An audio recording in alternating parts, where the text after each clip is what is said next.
아멘. 하나님과의 박수 올리겠습니다. 살아계신 하나님 감사합니다. 우리 찬양대의 찬양같이 우리에게 성령의 담비를 부어주셔서 우리의 영적인 눈과 영적인 마음이 떨려져서 하나님이 보여지게 하시고 하나님을 바라보는 삶을 살아가는 저희들 되어지게 도와주옵소서. 하나님 말씀 앞에 나갑니다. 말씀이 들려지게 하시고 말씀이 생각을 지배하게 하여 주옵시고 마음의 판에 세워짐으로 말미암아 말씀 따라가는 저희들 되어지게 도와주옵소서. 모든 것을 주님께 맡기오며 거룩하신 예수님의 이름으로 기도 올리옵나이다. 아멘. 가슴에 두 손을 모으고 선포하기 원합니다. 주님이 되게 하십니다. 시작. 주님이 되게 하십니다. 주님이 되게 하십니다. 옆 사람 보고 시작. 주님이 되게 하십니다. 여러분 어린아이가 있거든 어린아이 머리 위에 아니면 가슴에다 손을 두고 주님이 되게 하신다라는 말을 끊임없이 말할 수 있는 우리 모두가 되길 바랍니다. 아멘. 우리가 삶을 살다 보면은 어떤 사람이 나한테 반응하는 모습을 보면서 때로는 기분 좋을 때도 있는데 반응하지 않으면 기분이 좋아요, 안 좋아요? 안 좋아요. 제가 시험 들 것 같아요. 여러분 아무런 반응이 없으니까 설교하면서 시험 들 수 있는 그럴 수도 있는 것 같습니다. 우리는 다른 사람들에게 나에게 반응하는 것을 보면서 때로는 행복하기도 하고 즐거움을 느낄 때도 있습니다. 그러나 어떤 경우에는 다른 사람의 반응을 보면서 우리 마음에 실망감을 느끼기도 하고 때로는 삶에 대한 허무함을 느끼는 경우도 있게 되었습니다. 누구 때문에? 다른 사람의 반응 때문에. 아마 자녀를 양육하시고 자녀를 기르고 있는 또 그런 경험을 하셨던 부모님 가운데 속에 이런 경험들을 하신 적이 있을 겁니다. 아이의 이름을 열심히 불렀는데 몇 번을 불렀는데도 불구하고 아이들에게서 아무런 반응이 없을 때 어떤 마음이 들던가요?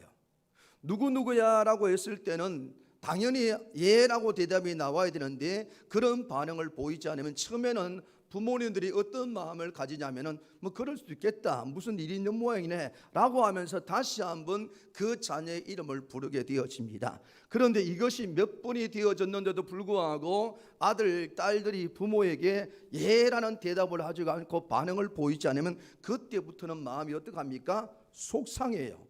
이게 몇 번이 반복되다 지면 그때부터 나도 모르게 가슴에서 뭐가 올라옵니까? 화가 치밀어 올라오게 되죠. 여러분 왜 부모가 이런 마음을 가지게 될까요? 당연히 부모의 말을 들었으면 자녀라면 뭘 해야 됩니까? 반응을 보여야 되거든요. 그런데 반응을 보이지 않는다는 말은 결국은 이 자녀가 나를 부모를 무시하는구나 라는 그런 마음이 드는 순간에 화가 치밀어 오를 수밖에 없는 그런 존재가 되어지는 것입니다. 여러분 이게 어쩌면 우리의 삶의 모습이 아닐까요? 마땅히 반응해야 될 존재가 반응하지 않거나 내가 믿었는데 반응하지 않는 경우에는 그 마음에 큰 상처가 생길 수밖에 없게 되어집니다. 왜? 반응하지 않는 것은 무시하는 행위라고 볼 수 있기 때문이죠. 자, 그러면 물어봅니다. 저를 보십시오. 하나님의 물음에 대해서, 하나님의 부르심에 대해서 여러분들은 반응을 잘 하고 계십니까?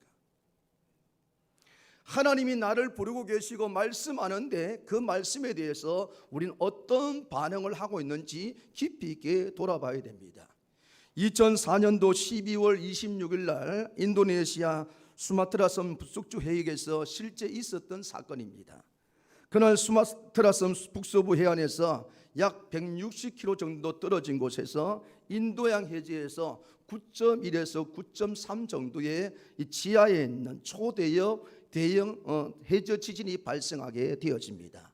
그 영향으로 말미암아서 쓰나미가 오게 되어졌고 그 쓰나미로 말미암아서 23만 명이 희생되어지는 사건이 발생하게 됩니다. 그런데 유독히 그곳에서 다른 동네에 많은 사람들 거의 다 전멸하듯이 했는데 한 동네에 있는 사람들은 소수만 희생을 당하고 살았던 일들이 있었습니다. 알고 보니까 어떤 아이가 밖에서 놀고 있는데 갑자기 바닷물이 싹 빠져가는 것을 보니까 순간적으로 머릿속에서 학교에서 배웠던 것이 생각난 거예요. 바닷물이 갑자기 빠지면 뭐가 올 수 있다? 쓰나미가 온다는 사실을 기억했던 것을 알게 되니까 이 아이가 집으로 뛰어가면서 소리를 질렀습니다. 지금 큰일이 생길 겁니다. 빨리 우리가 도망을 쳐야 됩니다. 쓰나미가 올 것 같습니다 라고 어린아이가 소리를 지르면서 그렇게 말을 했을 때 그 부모와 많은 사람들이 그 아이의 말을 듣고 그 동네에서 가장 높은 산으로 대피를 하는 일들이 일어나게 되어졌습니다. 그런데 여러분, 그렇게 했는데도 불구하고 그 동네에 죽은 사람이 있을까요, 없을까요? 있었습니다. 왜 그럴까요? 아이의 부르짖음을 들었음에도 불구하고, 그렇게 소리를 쳤음에도 불구하고, 아이고 저 아이가 뭘 안다고 라고 하면서 제대로 된 반응을 보이지 않은 결과는 결국 자신의 목숨을 잃어버리는 결과가 그들에게 나타나게 되어졌습니다. 저는 이 사건을 보면서, 이 사건을 찾아보면서 깨닫게 되는 것은 우리와 하나님 관계 속에 우리의 영적 원리도 이렇지 않을까라는 생각들을 하게 됩니다. 하나님은 우리에게 끊임없이 부르십니다. 끊임없이 말합니다. 말씀을 통해서, 환경을 통해서, 여건을 통해서, 이런저런 사건들을 통해서 끊임없이 말씀을 던지고 있는데도 불구하고 우리가 제대로 그 말씀에 대해서 반응하고 있는가? 한번 생각해 봐야 되겠죠. 찰스 스윈들 목사님은 이렇게 말을 합니다. 같이 한번 읽어볼까요? 시작. 인생은 10%가 사건이고 90%는 반응이다. 사건은 내가 어떻게 할 수가 없습니다. 그런데 그 사건이 나에게 나타나게 되어졌을 때 그 사건에 대해서 내가 어떤 반응을 보일 것인지에 대한 선택은 누가 하겠느냐? 우리에게 있다라고 그렇게 말을 하고 있습니다. 디트리어 본 해프도 역시 나를 따르라는 책에서 이렇게 말을 합니다. 같이 한번 읽어볼게요. 시작. 순종 없는 은혜는 값싼 은혜이다 라고 경고합니다. 은혜는 받았다고 말하는데, 하나님의 은혜를 경험했다고 말하는데도 불구하고 그 은혜 받은 자로서 반응하지 않는 모습, 움직이지 않는 신앙, 변화를 추구하지 않는 신앙은 참된 제자가 아니다라고 본 해퍼는 지적을 하고 있다는 것입니다. 여러분, 성경을 보십시오. 베드로가 왜 그렇게 위대한 베드로가 되어졌을까요? 여러분, 베드로 출신이 뭐예요? 어부입니다. 그 당시에 어부면 우리같이 대학교 나왔을까요? 수상 고등학교 나왔을까요? 안 나왔을 겁니다. 그런데 성경을 보면 볼수록 깨닫게 되는 것은 베드로는 굉장히 위대한 사람이다. 왜 위대한 베드로가 되어졌을까? 이유는 간단합니다. 우리 예수님께서 그물을 던지라라고 했을 때 그 말씀을 듣고 그대로 반응을 하니까 어떻게 돼요? 그물에 가득 채워집니다. 예수님께서 물 위로 걸어오라고 말씀을 던졌을 때 그는 계산하지도 않고 그대로 반응을 해서 그 물 위에 발을 내밀었더니 물 위를 걷게 되는 놀라운 역사가 그에게 일어나게 되어졌습니다. 엘리야를 보십시오. 내가 있는 그곳에 그리 시내가에 물이 말랐습니다. 아무것도 없을 때 하나님께서 너는 시돈 땅에 있는 사라밧 가부의 집에 가라고 말씀했을 때 그 반응대로 움직입니다. 그 집에 갔을 때 사라밧 가부도 엘리야의 말을 듣고 뭐 하죠? 반응을 보이니까 떨어졌던 것들이, 없어질 것들이 다시금 있게 되어지고 떨어지지 않는 역사가 그 가정 속에 나타나게 되어졌습니다. 모세가 하나님 말씀을 듣고 나서 그 손에 있는 지팡이를 홍해에다 내미는 반응을 보일 때 홍해가 어떻게 되어졌죠? 반응 좀 해주십시오. 어떻게 되어졌죠? 갈라졌습니다. 놀라운 변화가 일어나게 되어졌습니다. 반면에 하와는 하나님 말씀을 들었음에도 불구하고 해서는 안 되는 반응을 보임으로 말미암아서 모든 것을 잃어버리고 그렇게 좋았던 에덴 동에서 쫓겨나는 신세가 되어지고 말았습니다. 하나님께서 찾아오셔서 야야 너 니느웨로 가라 라고 했을 때 그 말을 듣고 내 마음에 들지 않는 이유 때문에 그 하나님이 원하는 반응대로 하지 않고 다른 반응을 보였을 때는 바다에 던져지게 되고 결국은 지옥과 같은 시간을 경험했던 것이 누굽니까? 요나였습니다. 여리고성을 모든 것들은 하나님의 것이라고 말씀하여 주셨고 여리고성에 거두는 모든 것들은 하나님이기 때문에 건들지 말라라고 말씀했는데도 불구하고 자기 생각에는 뭐예요? 이것 좀 가져도 되겠다고 생각했던 아간은 그런 잘못된 반응으로 보임으로 말미암아서 어떻게 되어집니까? 자신도 죽고 자신의 가족들, 심지어 자기에 속한 모든 것들이 돌에 맞아 죽는 결과가 그에게 일어나게 되어졌죠. 또 하나 졸고 있는 분 정신 차려야 됩니다. 사도 바울이 드로아 지하방에 가서 그들에게 말씀을 전하고 있을 때 3층에서 졸고 있던 말씀이 전하여지고 있는데 뭐 하고 있었어요? 졸고 있는 반응을 볼 때 그는 그 위에서 떨어져서 목이 부러져서 어떻게 됩니까? 죽는 일들이 일어나게 되어졌습니다. 성도 여러분, 하나님을 향한 반응 반드시 우리에게 필요합니다. 문제는 어떤 반응을 보이느냐? 하나님께서 원하는 반응이 우리 가운데 있을 때 아름다운 결과가 주어지지만은, 그러나 하나님께 제대로 된 반응을 보이지 않거나 잘못된 반응을 보이면 그에 따른 결과도 그가 책임을 질 수밖에 없게 되는 것입니다. 여러분, 그렇기 때문에 제대로 된 반응을 보이는 것이 따라합니다. 믿음의 그물을 던지는 것이다. 우리가 가만히 있는 것이 아니라 믿음의 그물을 던지는 것은 뭐냐라고 하면 제대로 된 반응을 보이는 것이라고 볼 수가 있게 되는 것이죠. 오늘 우리가 읽었던 마가복음 5장 21절부터 43절을 자세히 보게 되면은 이 예수님께 반응한 사람들이 오늘 본문에 등장하지요. 예수님께서 배를 타고 다시 이곳으로 오게 되어졌습니다. 그리고 수많은 무리가 예수님께로 모여들었습니다. 여러분 한번 상상을 해보십시오. 예수님께서 이곳에 있다가 다른 동네에 갔다가 다시 돌아오니까 그 예수님을 보고 싶은 사람들이 막 몰려들 거 아닙니까? 그러면 그 예수님을 보기 위해서 좋은 자리 차지하기 위해서 앞사람을 밀치거나 아니면 막 너무너무 빨리 좋은 자리를 차지하기 위해 앞장서는 그런 사람도 있는 것을 보게 되지요. 여러분 얼마나 보기 좋은 모습입니까?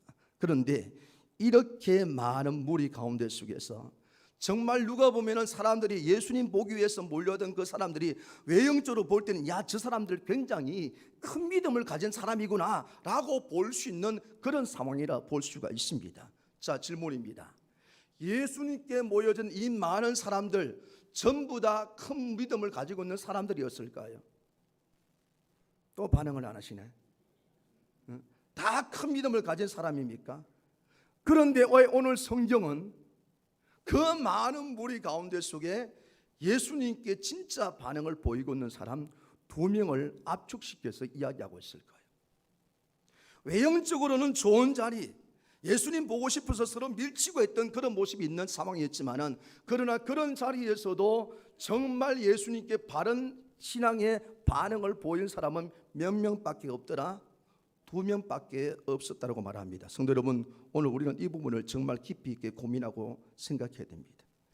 그렇게 많은 사람들 중에 2명밖에 믿음의 반응을 보이지 않았다. 분명 우리에게 주시는 하나님 음성 아닐까요? 많은 사람들이 치열하게 자리를 잡으려고 애를 썼지만은, 그런데 예수님이 바라봤던 그 현장에는 딱 2사람만이 예수님께 믿음의 반응을 보였습니다.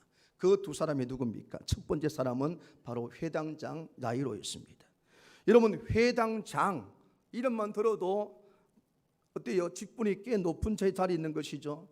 회당은 유대인 사회 사람들이 모여진 곳에 곳곳에 세워진 건물들입니다. 그 회당은 유대인들의 정신적 지주와 다름없는 그런 장소였습니다. 그래서 그 회당에서 예배를 관리하고 예배를 누가 섬길 것인지를 이렇게 정하고 그 안에 있는 재정적인 부분들, 관리하는 부분들, 공동체 질서를 책임졌던 사람이 회당장이었습니다. 그러다 보니까 아무나 회당장이 되느냐, 어디서 많이 들어봤죠? 아무나 사랑은 하나, 그렇죠? 아무나 회당장이 되느냐라는 것이 아니라 그 유대 사회에서 인정을 받는 덕망 있는 사람만이 회당 자리에 장에 올라가게 되어지는 것입니다. 그런데 오늘 그런 자리에 있는 회당장이 예수님 앞에 와서 무엇을 하고 있어요? 엎드리고 있는 모습을 보이게 되어집니다. 왜 엎드립니까? 이유는 간단합니다. 뭐 하고 있었기 때문에. 사랑하는 내 딸이 지금 무엇하고 있어요? 죽어가고 있었기 때문에 엎드렸습니다. 그는 자존심보다 생명을 선택했고 체면보다 믿음을 선택했고 예수님만을 붙들기로 그는 반응을 보이게 되어졌습니다. 그래서 회당장은 많은 무리가 있는 그 현장에 많은 사람들에게 내가 이것을 하면은 내가 얼마나 부끄러운 존재가 될 것을 알고 있음에도 불구하고 그런 것을 계산하지 않고 예수님 앞에서 해야 될 반응을 보이는 그런 일들을 나타나게 되어졌죠. 2번째 사람은 누굽니까? 바로 12해 동안 혈류증으로 고생하고 있는 여인입니다. 12해 몇 년이죠? 12년 동안 고생을 했습니다. 여러분, 12년 동안 이 병으로 고생한다는 말은 이 병은 쉽게 고칠 수 있다 없다? 없다라는 말입니다. 그렇다면 이 여인에게 12년은 절망의 시간이고 고통의 시간이고 괴로움과 아픔의 시간입니다. 자기의 자궁에서 끊임없이 피가 흘러나오니까 사람들과 만날 수도 없고, 당시에 그런 병에 걸리면 불길한 여인으로 취급을 당하기 때문에 그는 누구와도 만남을 가질 수 없는 철저하게 소외받는 여인이 바로 이 여인이었습니다.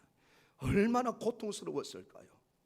어쩌면은 제가 생각할 때는 12년 동안에 아마 내가 죽어야 되겠다, 죽고 싶다라는 마음이 수도 없이 그 마음을 지배했을 것입니다. 그런데 오늘 본문에 보니까 뭐라고 합니까? 여러분, 마태복음 9장 21절에도 이렇게 말씀을 합니다. 시작. 이는 제 마음에 그 겉옷만 만져도 구원을 받겠다 함이라. 혈루증 걸린 여인이요, 소망도 없는데 희망도 없는데 무슨 반응을 보이냐 하면은, 저 예수님의 겉옷만 내가 만져도 뭐 할 수 있겠다, 내 병이 고침 받겠다라는 믿음의 반응을 보이는 일들이 이 여인에게 나타나게 되어졌습니다. 여러분, 한번 따라해 봅시다. 믿음의 거물은 반응하는 것이다. 여러분, 베드로도 반응을 했기 때문에 그물을 던졌잖아요. 오늘 혈루증 걸린 여인 회당장 야이로도 어떡하지요? 믿음을 가슴에 품는 것이 아니라 어떡합니까? 반응을 보이는 일들을 하고 있는 것을 보게 되어집니다. 여기에는요, 예수님 있는 그곳에 말씀드렸죠, 많은 무리가 있었습니다. 같은 시간대에 같은 장소에 같은 예수님의 말씀을 듣고 있었음에도 불구하고 예수님께 반응하는 사람은 몇 명이었다고요? 2명이었단 말이에요. 여러분, 혹시 우리가 지금 이 자리에 나와서 예배를 드리고 있는데 여러분들은 많은 무리의 사람입니까? 아니면 2명의 사람입니까? 예배 드리면서 돌아봐야 됩니다.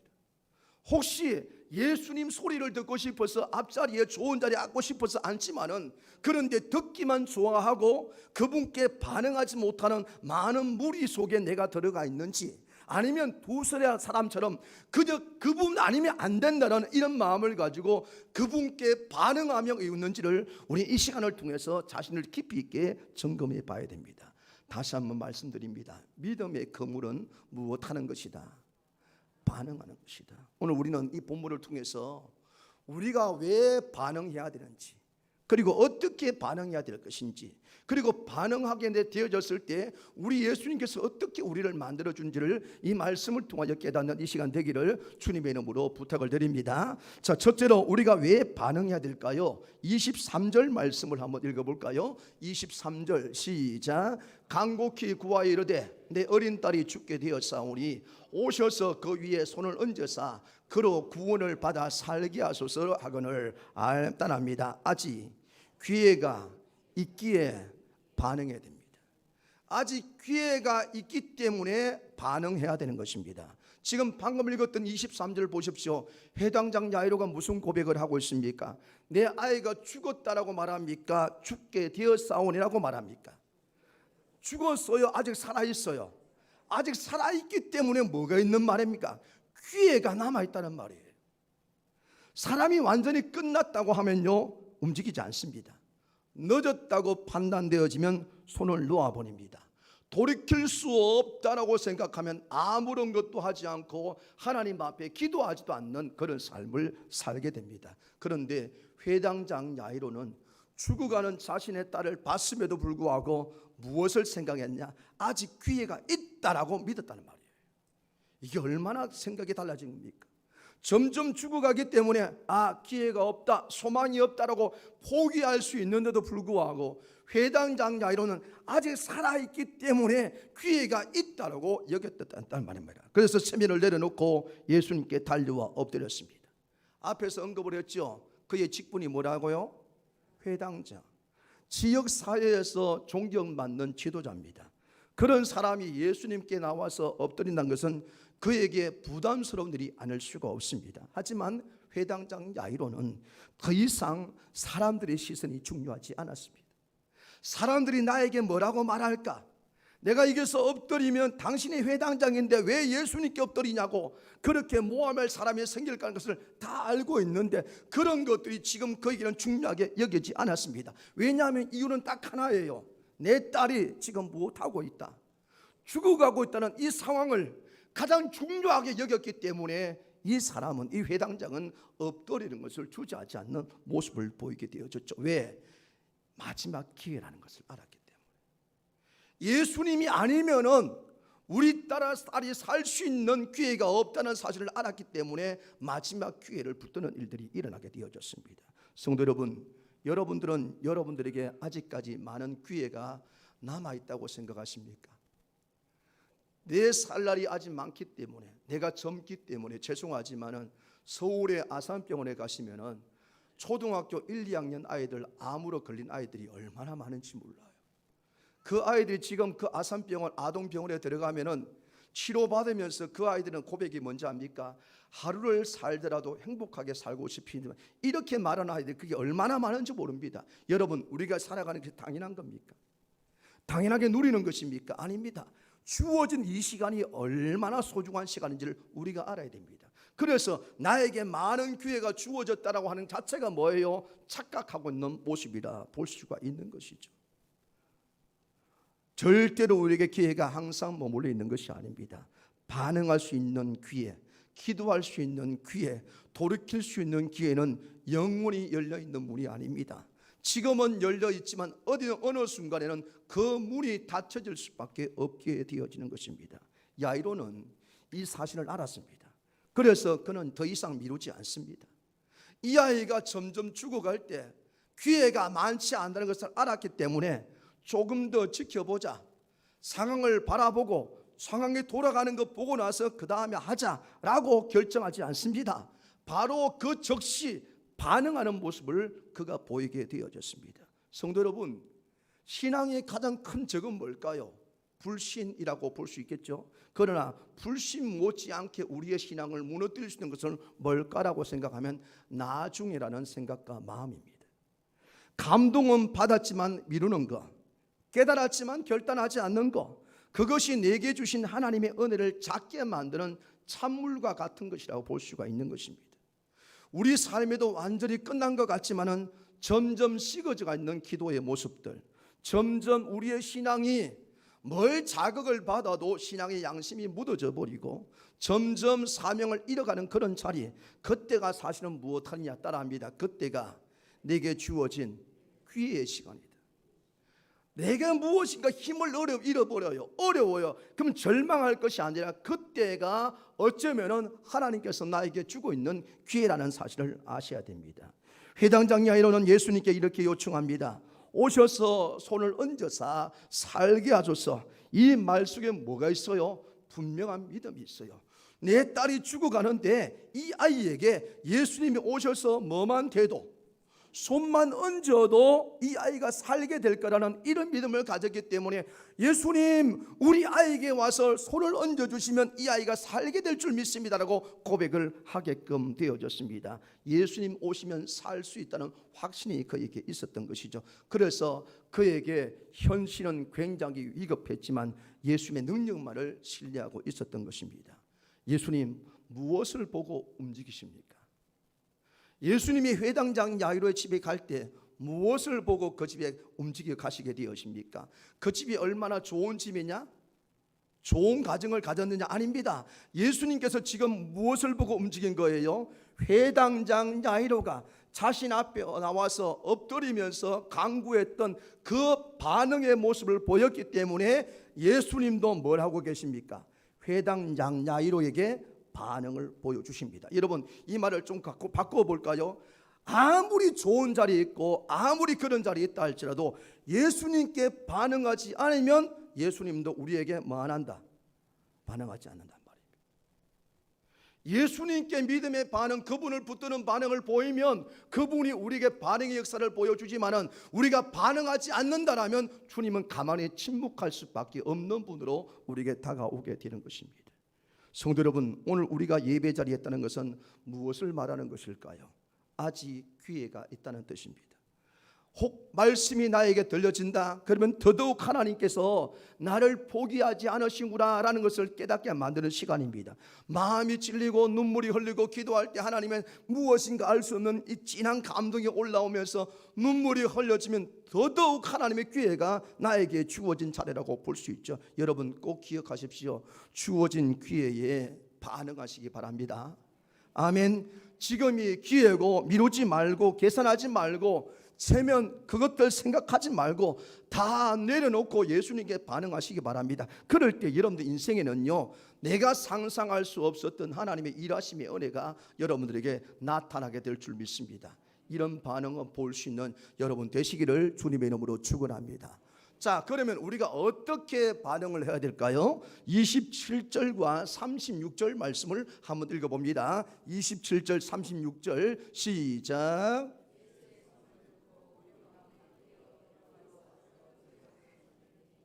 예수께서 그 하는 말을 곁에서 들으시고 회당장에 이르시되 두려워하지 말고 믿기만 하라 하시고 아멘. 따라합니다. 예수님께만 집중하는 반응을 보이라. 어떻게 반응하느냐? 우리가 기회가 주어졌습니다. 그럼 그 기회를 붙잡아서 어떤 반응을 보느냐? 이것저것 계산하지 말고 누구만 집중해야 됩니까? 예수님께만 집중하는 반응을 보여야 됩니다. 12에 12년 동안 혈류증으로 고생한 여인은 예수님의 소문을 듣고 예수님께 왔습니다. 그리고 예수님의 옷에다가 손을 대었습니다. 여러분, 누구에게만 집중했나요? 예수의 말을 듣고 예수님의 옷만 만져도 낫겠다. 그리고 와서 누구의 옷을 만졌어요? 예수님. 그의 생각 모든 것은 누구에게 집중되어 있어요? 예수님께만 집중되어 있습니다. 주변의 환경들, 주변의 사람들 바라보지 않았습니다. 자신의 형편, 내 여건들 12여 년 동안 살아왔던 것을 계산기로 두드려 보지 않았습니다. 오직 한 가지 뭡니까? 나는 예수님만 외에는 안 된다라는 예수님께만 집중하는 모습을 보였죠. 그러면 이 여인에게는 방해 요소가 없었을까요? 이 여인이 지금 예수님께 집중하는 그 현장에 방해 요소 없었을까요? 있습니다. 12년이라는 긴 세월 동안 고통당하고 있다는 그 자체, 그리고 실패했던 수많은 치료 경험들, 사람들의 시선과 정죄의식들, 그리고 빽빽하게 둘러서서 그 군중을 뚫고 나갈 수 없는 많은 사람들이 모인 그 모든 것들은 전부 다 이 여인에게 예수님께 집중하는 것을 포기하도록 만들 수 있는 방해 요소들이었습니다. 만약에 이 여러 가지의 방해 요소 가운데 하나에만 이 여인이 마음이 꽂혔다라면 그는 아마요, 남들이 아무도 모르는 그런 깜깜한 어둠의 방 속에서 늘 스스로 외롭게 느끼면서 삶에 대한 부정적인 마음을 가지면서 그러다가 싸늘한 죽음이 되고 마는 일들이 아마 일어났을 것입니다. 그런데 이 여인은 예수님께 집중하는 순간에 어떤 방해 요소들에게도 집중하지 않습니다. 오로지 누구만 집중해요? 예수님께만 집중하는 그런 모습을 보이게 되어졌습니다. 여러분, 이것이 뭐냐? 따라합니다. 믿음의 집중력. 성도라면은 누구에만 집중하느냐?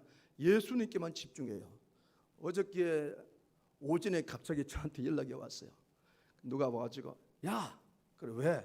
너 그 유튜브 봤나? 유튜브 뭐? 그 뭐 부산에 있는 우리 교단의 기자 그 목사님 안 하고요. 누군데? 그 누구다 하라고 얘기하더라고. 저도 보니까 황당하더라고요. 또 그분이 우리 고향에서 산 넘어 있던 그분이거든요. 들어보니까 막 신랄하고, 내가 어머니한테 욕을 많이 크면서 듣다 보니까 이분이 욕쟁이가 됐구나라는 마음 드는데, 그렇게 얘기하더니 다른 사람들 그거 보고 야, 앞날에 없다고 뭐 고신교단은. 여러분, 이게 뭘까요? 우리의 신앙을 흔들어 놓을 만한 방해 요소들이 있습니다. 제가 그 말 듣고 그건 그 교회고 그게 나와 신앙에 뭐와 관계가 있는데, 그분은 그런 것이고 그분로 말미암아 그 고통을 그 교회가 감당할 몫이라면 그 교회가 감당하는 것이지, 왜 우리가 그걸 보면서 우리 스스로가 야, 목사가 이러면 되냐, 교회가 이러면 되냐, 우리가 판단할 이유가 뭐냐? 여러분, 이게 바로 우리의 집중을 흐트러 놓는 방해 요소입니다. 이 여인도요, 예수님께 집중하는 순간에 충분히 방해 요소가 많았습니다. 그럼에도 불구하고 이 여인은 거기에 집중하지 않습니다. 오직 집중은 뭐예요? 예수님이만 된다, 예수님만 바라봐야 된다 라는 그런 마음으로 믿음의 집중력을 가지고 있는 모습을 보이게 되어졌습니다. 이 모습은 36절에도 반복되어 나타납니다.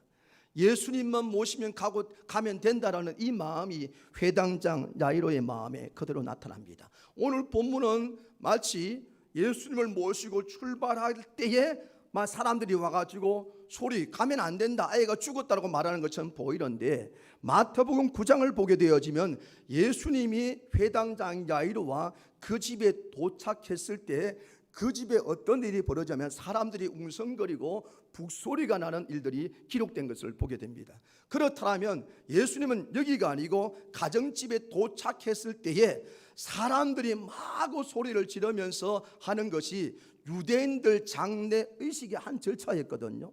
그러니까 그 소리를 들었는데 사람이 뛰어나와서 회당장 야이로에게 뭐라 하죠? 왜 예수님 데리고 왔냐고, 끝났다고, 당신 딸 죽었다라고 그렇게 말하는 일들이 그에게 일어나게 되어졌습니다. 여러분, 그때 예수님께서 뭐라 하지요? 따라합니다. 두려워하지 말고 믿기만 해라. 이 말은 그곳에 있는 모든 사람에게 이 말을 한 거 아닙니다. 누구에게 한 거예요? 회당장 야이로에게 이 말합니다. 이 말은 뭘까요? 저는 이 말씀을 좀 다르게 풀이해 봤습니다. 이 말입니다. 정신 차려. 회당장 야이로, 정신 차려.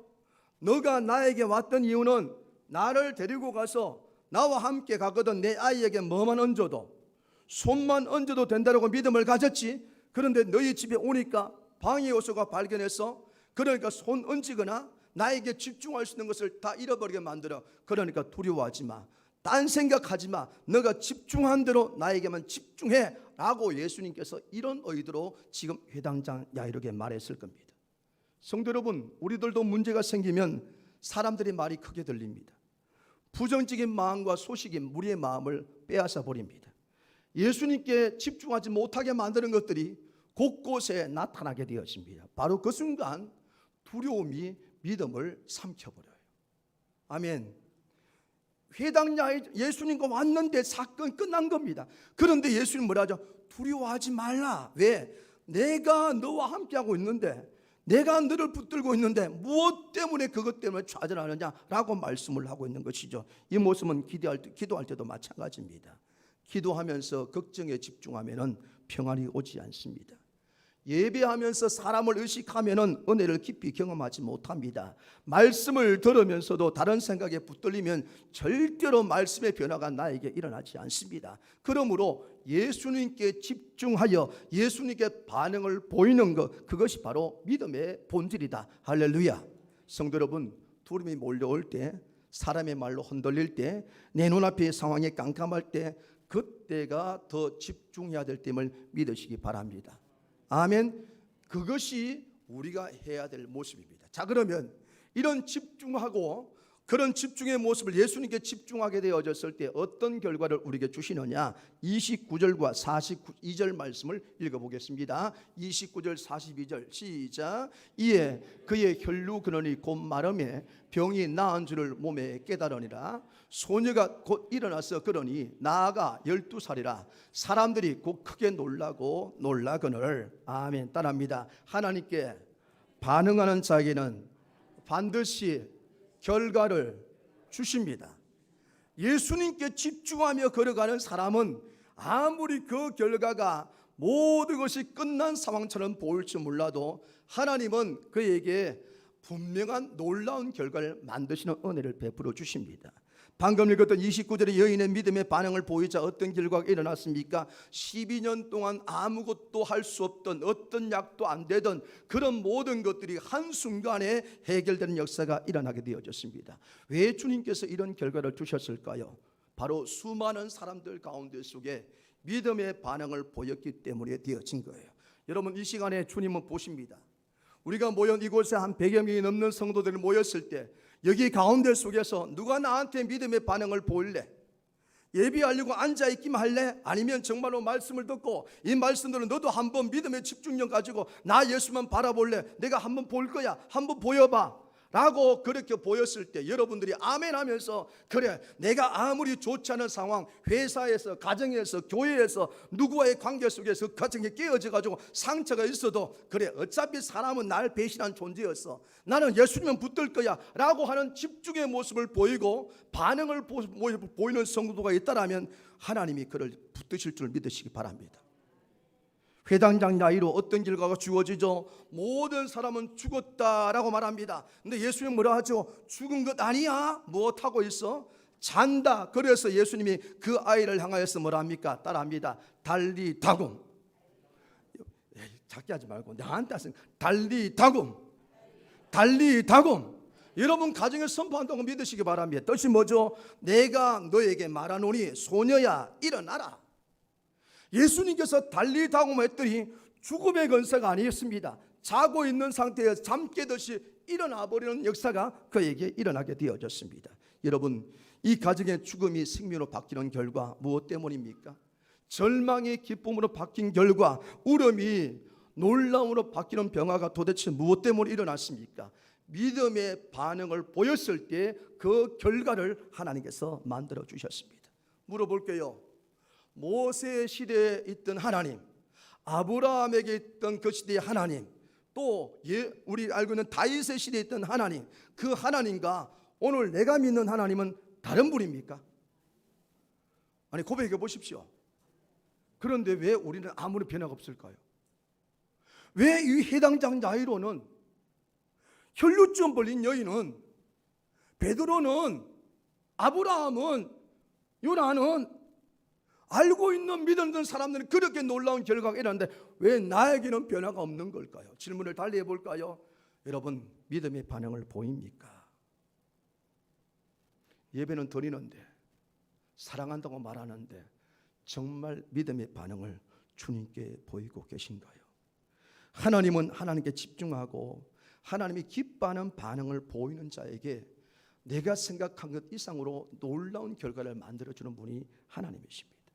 그러나 하나님을 무시하는 반응을 보일 때는 그에 따른 엄청난 고통의 결과도 여러분들은 책임지셔야 됩니다. 왜냐하면 예수 믿는 순간부터 우리는 하나님의 자녀입니다. 자녀가 하나님의 음성을 서론에 말씀드렸듯이 자녀가 부르심에 대해서 대답이 없고 반응이 없으면 사람도 화를 내는데, 하나님 끊임없이 말씀을 전하는데 우리가 반응을 보이지 않으면 그에 따른 결과는 그 자녀가 책임을 질 수밖에 없게 되는 것입니다. 성도 여러분, 부탁을 드립니다. 여러분들이 말씀을 듣고 또 말씀을 읽는 가운데, 기도하는 가운데 믿음의 반응을 보이겠다라는 마음이 들거든 여러분, 이런저런 환경과 여건을 바라보면서 반응하려고 하지 말고 무조건 반응하기 바랍니다. 대답 보세요. 반응 없잖아. 아멘. 아멘도 반응이잖아. 여러분 따라합니다. 아멘은 신앙 고백이다. 아멘의 고백을 반응을 보일 때마다, 왜요? 아멘은 그대로 될 줄로 믿습니다. 말씀 선포된 대로 오늘 일어났던 혈주증 여인과 같은 이 나에게 이루어질 수 믿습니다. 아멘 하면 이 일이 나에게 이루어지는데 이런 반응조차 못하고 있는 우리의 모습 속에 무엇이 나타날까요? 그런데 주님은 기회를 주십니다. 뭐라고요? 아멘해라. 삶 속에서 반응을 보이라.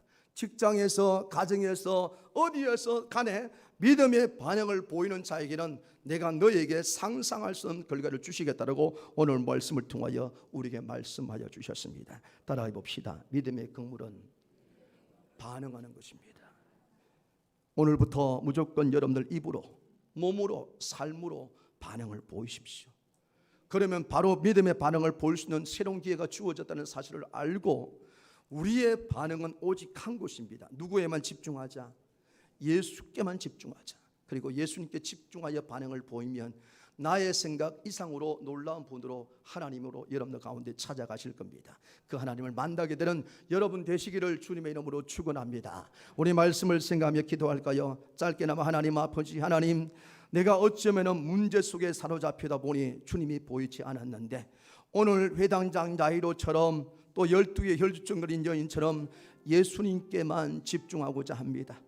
예수님께만 손 내밀고 예수님께 엎드리는 이런 반응을 보이고자 합니다. 주님, 나는 연약합니다. 이제 엎드리와 반응을 보이는 그 현장들마다 우리 주님이 살아있음을 볼 수 있는 놀라운 역사가 있게끔 도와달라고 우리 두 손 높이 들고 주여 한번 외치고 하나님 앞에 기도합니다. 주여, 살아계신 하나님 아버지, 은혜를 감사합니다. 회당장 야이로 혈루증 걸린 여인, 얼마나 절망의 시간들입니까? 내 자녀가 죽어가는데 그 아비로서 할 수 없는 무능력의 모습이 있었을 것이고 12해 동안 아버지여 자신의 몸에서 피가 흘러내지만은 이런저런 것들을 아무리 다 사용해봐도 기도해봐도 해결되지 않는 절망감들이 그에게 얼마나 많았습니까? 그런데 하나님이 그들이 예수만을 붙들겠다라는 예수님께 집중하는 믿음의 반응을 보이게 되어졌을 때 그들의 문제는 한순간에 해결되는 역사가 일어나게 되어졌습니다. 내가 믿는 주님, 예수님이 지금도 그 주님인 줄 믿사오니 하나님, 우리 성도들 어떤 곳에 하나님이 아닌 것을 집중하는 자가 되어지지 말고 예수님께 집중하여 반응을 보여드릴 때 우리 주님이 우리의 삶 속에 반응하는 역사가 일어나게끔 도와주옵소서. 살아계신 주님, 주님만을 바라봅니다. 이런저런 수많은 일들로 말미암아 우리 성도들 좌절할 때도 있고 나의 무능력을 경험할 때도 있고 참 못났다라는 그런 마음을 들 때도 얼마나 많은지 모릅니다. 방해 요소가 많지만은 그러나 그 모든 것을 다 뒤로하고 오늘 말씀을 통하여 주신 이 기회를 붙잡고 예수님만 집중하고자 합니다. 예수님께 반응하기로 작정합니다. 주님 아버지, 이제부터 어디서든 간에 어떤 곳이든 간에 예수님께 반응을 보임으로 말미암아 하나님이 되게 하는 놀라운 역사가 우리 성도들 가운데 속에 있게 하여 주옵소서.